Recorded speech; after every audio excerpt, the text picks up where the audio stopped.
Can we cure, prevent, or manage all diseases in our children's lifetime? Or to be a bit more concrete, a child born today, right here, has a life expectancy of right around the end of this century.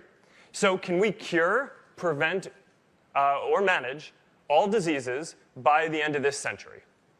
Now, again, that doesn't mean that no one will ever get sick. But it does mean that people should get sick a lot less, and that when they do, we should be able to identify it quickly and treat it, or at least be able to manage it as a non-harmful ongoing condition. Lung perfusion technology. I know it's a drop in the bucket, but it showed what nobody thought was possible could be done. The next step is what my colleague and good friend Luan described so well earlier, is to modify the pig genome. Why the pig? It's because the shape and the function of its organs are the best match for humans, and because there's no shortage of pigs and they have large litters. So it's all very practical matters. To modify the pig genome so that those things that make pig organs intolerable to the human being or dangerous to the human being can be chiseled and stripped away, and what you end up having is basically a biological hip replacement, if you want, flying quotes, because it's not a hip, but it's like a hip replacement. Americans eat 100 million pigs a year. So even if we had everybody with end-stage heart disease get a xeno heart, it would be only 1 million pigs out of 100 million, still plenty of bacon left for everybody. Plenty of pigs to go around.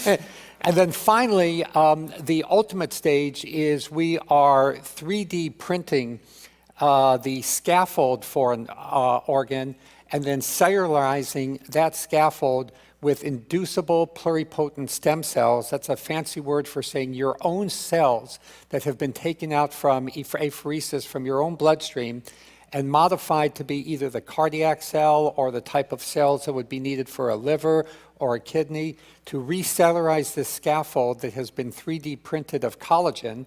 Collagen, by the way, is throughout our bodies. Oftentimes, the more the merrier. And then have an unlimited supply of transplantable organs, the DNA of which is a custom fit to you because it's your same DNA. That'll be available by the 2030s, and the xenotransplantation option will be available by the 2020s.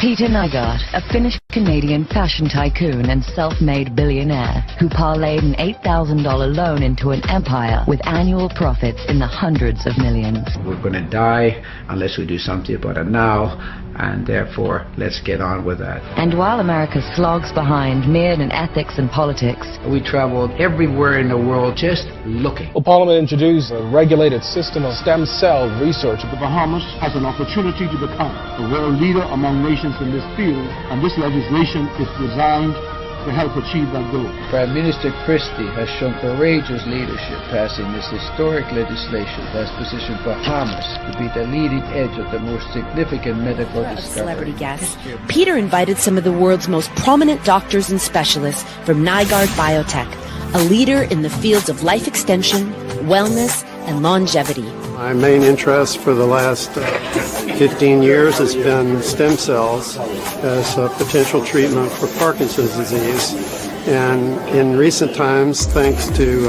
encouragement from Peter Nygaard, I've gotten interested in the potential application of stem cells to reverse aging.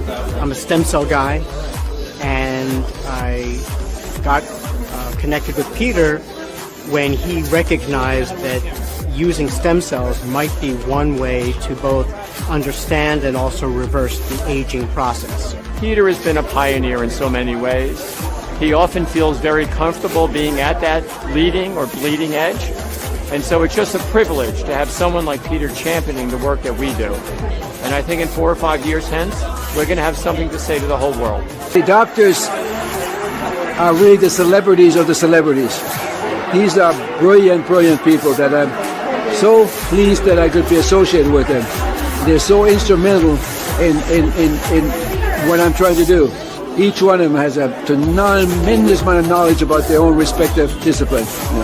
And for me to be able to work with so many together in all the disciplines of myself, it's a real privilege. Peter is kind of the prophet for single nuclear, for somatic cell nuclear transfer. Thank you, ladies and gentlemen.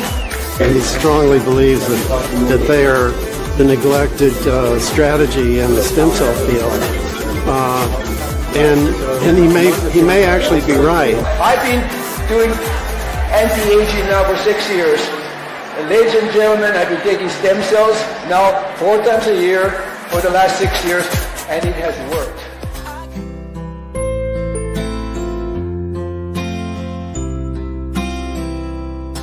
So what is exciting you? Is it something like artificial intelligence? Is it health, say?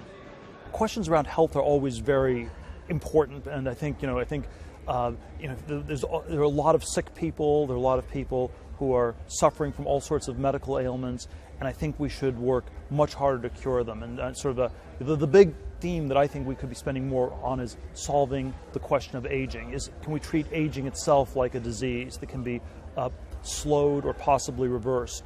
And I think we've not even scratched the surface in asking questions about it, because it's very underexplored. What causes people to age? Why does it happen? What could you do about it? And so I think that's a very promising thing to look at. Most diseases are linked to aging. You have a 1 in 1,000 chance of getting cancer in the next year at age 30. You have a 1 in 10 chance of getting cancer in your next year at age 80.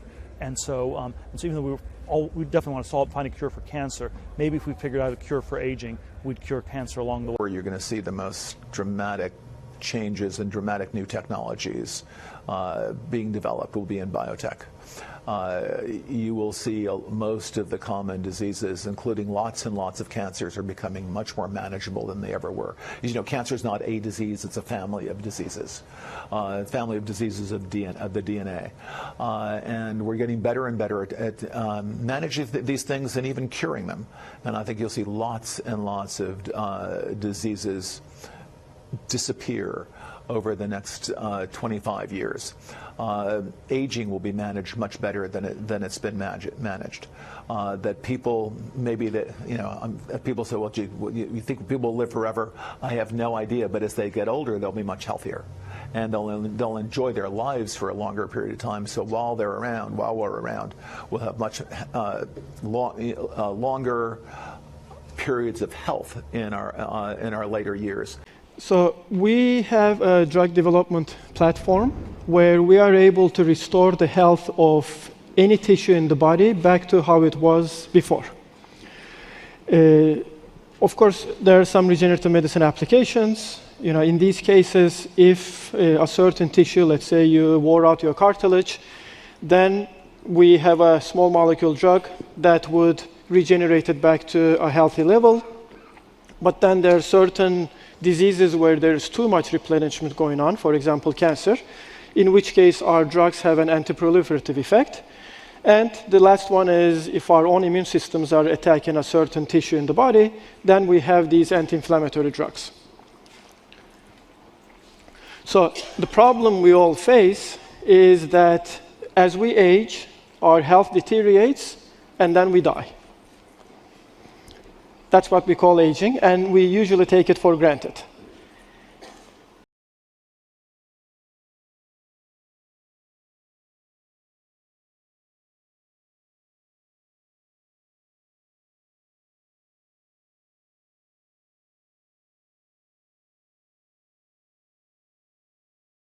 Well, juvenescence is a description of the new and fast expanding science of longevity. For the first time in human history, people are going to be able to live ultra long lives.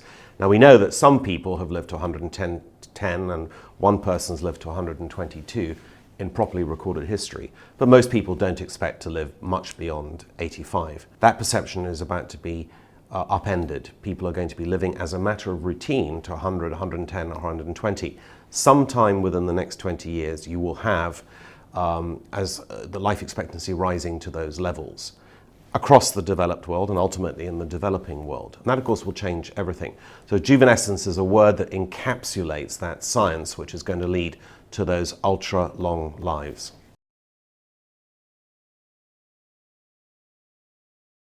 Well, there are treatments already available which are not widely used but are going to become widely used, which can add to life expectancy almost immediately. Secondly, the diseases of aging, such as cardiovascular disease and cancer, are fast being conquered by medical science. So cancer in 10 to 15 years' time will be either curable or become a chronic disease. It will rarely be a death sentence, and that's a fact.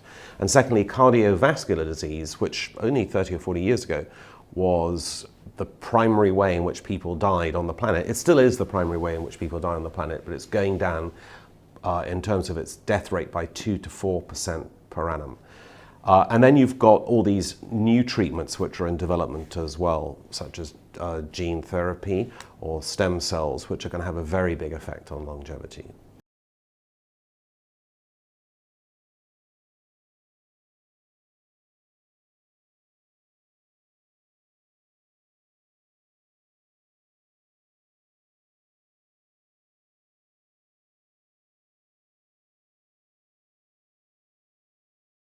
Singularity is the concept that mankind's brain would be surpassed.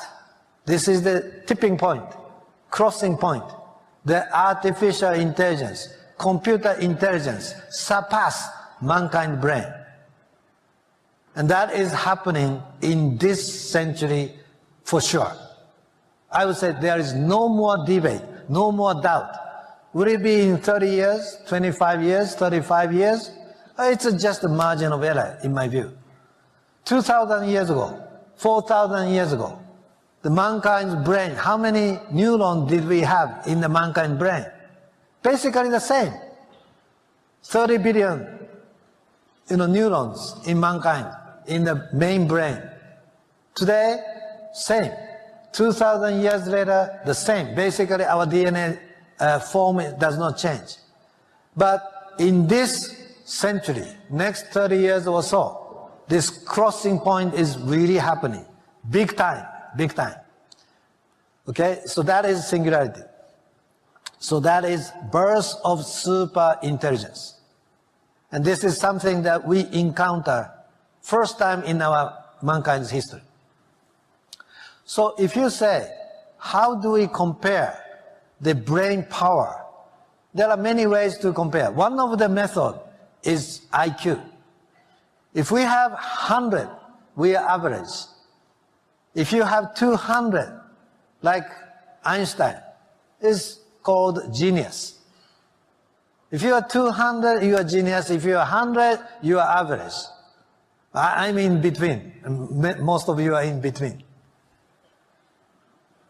So how much is the IQ power of the super intelligence that we will encounter?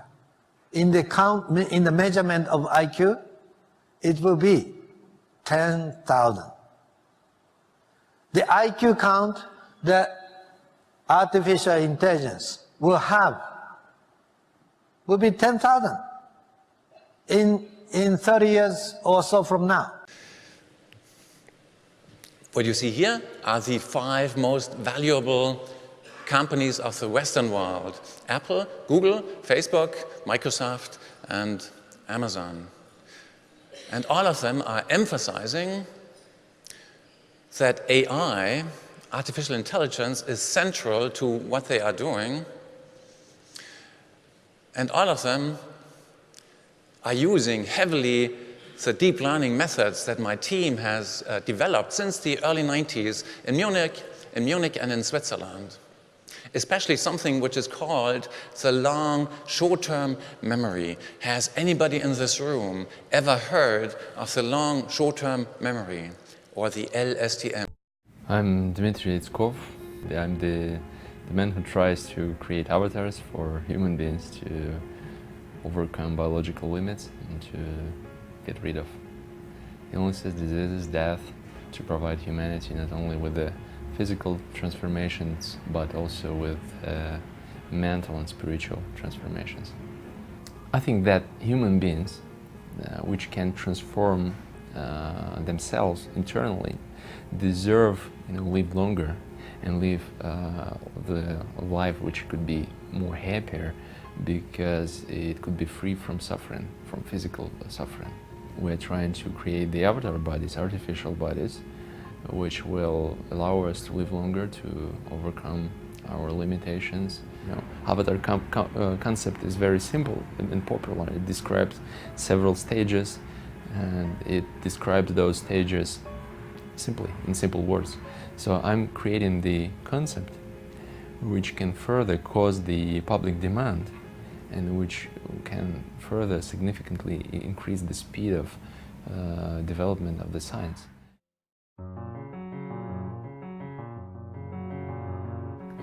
I'm attracting best experts, and I'm using their knowledge and their expertise to be sure that we're going to a right direction.